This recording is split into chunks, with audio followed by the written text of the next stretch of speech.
எல்லாருக்கும் வணக்கம். இன்றைக்கி நம்ம வீடியோவில் என்ன பார்க்க போகிறோம்னா, கனிஞ்ச வாழைப்பழத்தை வச்சு ஒரு ஈவினிங் ஸ்நாக்ஸ் தான் செய்ய போகிறோம். ஒரு வடைச்சட்டி அடுப்பில் வச்சுருக்கிறேன். ஒரு அரை கப்பு வெள்ளை ரவை எடுத்துருக்கிறேன். இப்போ அதை வறுத்துக்கலாம். இது வறுத்தும் செய்யலாம், வறுக்காமையும் செய்யலாம். சில பேர் வறுக்காமலே செய்வாங்க, நல்லா இருக்குதுன்னு. அது பிசு தன்மையோடு இருக்கும். இது உள்ளுக்குள்ளே நல்லா வரன்னு நல்லா இருக்கும் சாப்பிட்றதுக்கு. நம்ம வறுத்துட்டோம்னா நல்லா வெந்துடும் பாதி ரவை இதுலேயே. அதனால் வறுத்து போட்டுக்கிட்டிங்கன்னா ரொம்ப நல்லாயிருக்கும். அதாவது அரை வறுக்காடு வறுக்காமல் நல்லாவே வறுத்துக்கோங்க. இது பாருங்கள், நல்லா வறுத்தாச்சு. இறக்கலாம். இப்போ வடைச்சட்டி அடுப்பில் வச்சுருக்கிறேன்.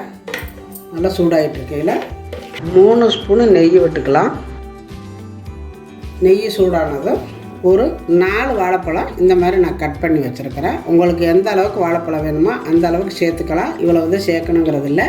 அதேமாதிரி 4 வாழைப்பழத்துக்கு நான் அரை கப்பு ரவை எடுத்துருக்கிறேன். நீங்கள் வாழைப்பழம் கூட சேர்த்திங்கன்னா கூட ரவை எடுத்துக்கோங்க. இப்போ இந்த நெய்யில் இந்த வாழைப்பழத்தை விட்டு வறுத்துக்கலாம். இது ஓரளவு வதங்கட்டும். வாழைப்பழம் ரொம்ப வதங்கணுங்கிறது இல்லை, ஓரளவு வதங்கினா போதும். வதங்கட்டப்போ பார்த்திங்கன்னா இப்போ ஓரளவு வதங்கிருக்கு. நம்ம வறுத்து வச்சுருக்கிற இந்த ரவையை அதில் சேர்த்துக்கலாம். சேர்த்துட்டு நல்லா கிளறிக்கோங்க. இந்த மாதிரி நல்லா வதக்கிட்டு இந்த ரவை ஓரளவு வதங்கினதுக்கப்புறம் ஒரு மூடி தேங்காய் எடுத்து மிக்சியில் போட்டு நல்லா பூவாட்டம் அடித்து வச்சுருக்கிறேன். தண்ணி ஊற்றாமல் சிறகி போடுறத விட இந்த மாதிரி போட்டால் ரொம்ப நல்லாயிருக்கும். இப்போ இதையும் சேர்த்துக்கலாம். சேர்த்துட்டு இதையும் சேர்த்து நல்லா வதக்கி விட்ருங்க. நல்லா இந்த மாதிரி ஓரளவு வதங்கினதும் கொஞ்சமாக சர்க்கரை போட்டுக்கோங்க. வாழைப்பழத்துலேயே இனிப்பு இருக்கும், அதனால் பார்த்து சேர்த்துக்கோங்க.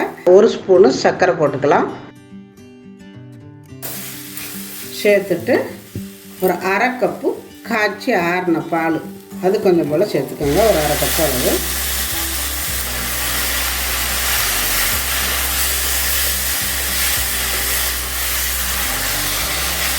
நல்லா சேர்த்து இந்த மாதிரி கலக்கி விட்டுறணும். லைட்டாக மஞ்சத்தூள் இந்த அளவுக்கு இருந்தால் போதும். கொஞ்சம் போல் சால்ட்டு. அப்போ தான் நம்மளுக்கு சர்க்கரை கம்மியாக போட்டாலும் இனிப்பு எடுத்து கொடுக்கும். நல்லா சேர்த்து இது எல்லாமே திரண்டு நல்லா கெட்டியாக வர்றாரு இப்படி உருட்டிக்கணும். இந்த ரவை நல்லா வெந்து வரணும். அடுப்பை குறைச்சி வச்சிடணும். குறைச்சி வச்சுட்டு நம்ம இது மாதிரி கிண்ட நல்லா கெட்டியாக வந்துடும். ரவையும் வெந்துடும். நம்ம அதுக்கு தான் ரவை வறுத்து போட்டிருக்குறோம், அதனால் சீக்கிரம் வெந்துடும். இந்த மாதிரி கிண்டிக்கிட்டே இருங்க. அடுப்பை குறைச்சி வச்சிங்கன்னா தான் உங்களுக்கு ரவை வேகும். ஸ்பீடாக வச்சிங்கன்னா சீக்கிரம் அந்த பாலெல்லாம் சுண்டிடும், ரவை வேகாது. அதனால் நல்லா அடுப்பை குறைச்சி வச்சுக்கிட்டிங்கன்னா நல்லா வெந்துடும் ரவை. இதில் நீங்கள் முந்திரி பருப்பு இருந்தால் போட்டுக்கலாம், இல்லாட்டி தேங்காய் நல்லா பல்லாக வெட்டி கூட போட்டுக்கலாம். நான் இன்றைக்கி எதுவுமே சேர்க்கலை, சும்மா தான் அப்படியே செய்ய போகிறேன். உங்களுக்கு வேணும்னா முந்திரி, பாதாம், பிஸ்தா என்ன இருந்தாலும் போட்டுக்கலாம். பாருங்கள், நான் ஃபுல்லாக அடுப்பை குறைச்சி வச்சதுனால இப்போ நல்லாவே வெந்துடு கெட்டியாக வந்துருச்சு.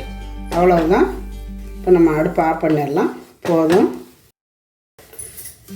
இது இப்படியே வச்சிங்கன்னா சீக்கிரம் ஆறாது. வேறு ஒரு பாத்திரத்தில் போட்டு வச்சுட்டிங்கன்னா சீக்கிரம் ஆறிடும். வேறு ஒரு பாத்திரத்தில் மாற்றிக்கிட்டு அப்புறம் ஆற விட்டு காட்டுறேன். இப்போ பார்த்திங்கன்னா வேறு ஒரு பாத்திரத்தில் கொட்டி வச்சுட்டு பாருங்கள், நல்லா வெந்திருக்குது. இந்த மாதிரி தான் இருக்கணும். நல்லா லைட்டு சூடாகவே இருக்கையில் உருண்டை பிடிச்சிக்கோங்க. இப்போ இதில் எடுத்து கொஞ்சம் கொஞ்சமாக உங்களுக்கு எந்த அளவுக்கு பெருசு தேவையோ அந்த அளவுக்கு ஒரே மாதிரி சைஸாக உருண்டையை உருட்டிக்கோங்க. இந்த மாதிரி ஒரே மாதிரி சைஸாக இப்போ உருண்டையை உருட்டிக்கலாம் எல்லாத்தையும்.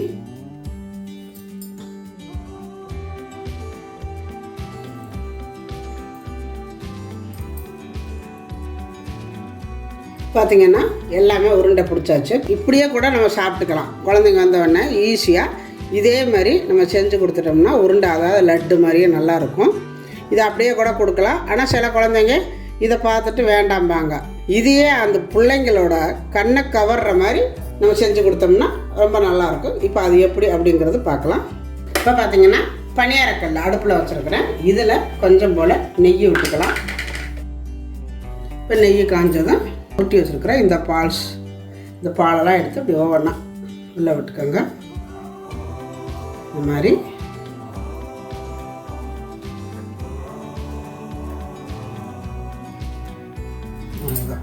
இது கொஞ்சம் வேக விட்டு லைட்டாக திருப்பி விட்டிங்கன்னா நல்லா அந்த ஒரு கலர் வரும். நல்லா பணியாரம் மாதிரி நம்ம பணியாரம் செஞ்சால் எப்படி நல்லா கலராக இருக்குமோ அந்த கலர் வரும்.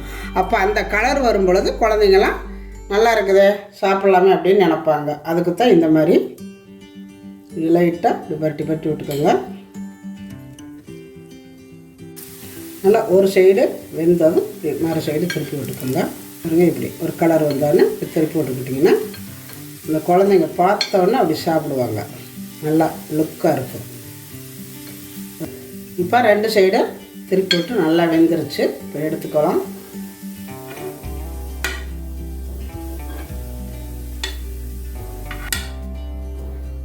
இப்போ பாருங்கள் நம்ம எல்லாமே பணியாரக்கல்லில் போட்டு எடுத்தாச்சு. நல்லா பணியாரம் மாதிரியே இருக்குது பாருங்கள், எவ்வளோ அழகாக இருக்குது பார்க்கையில்.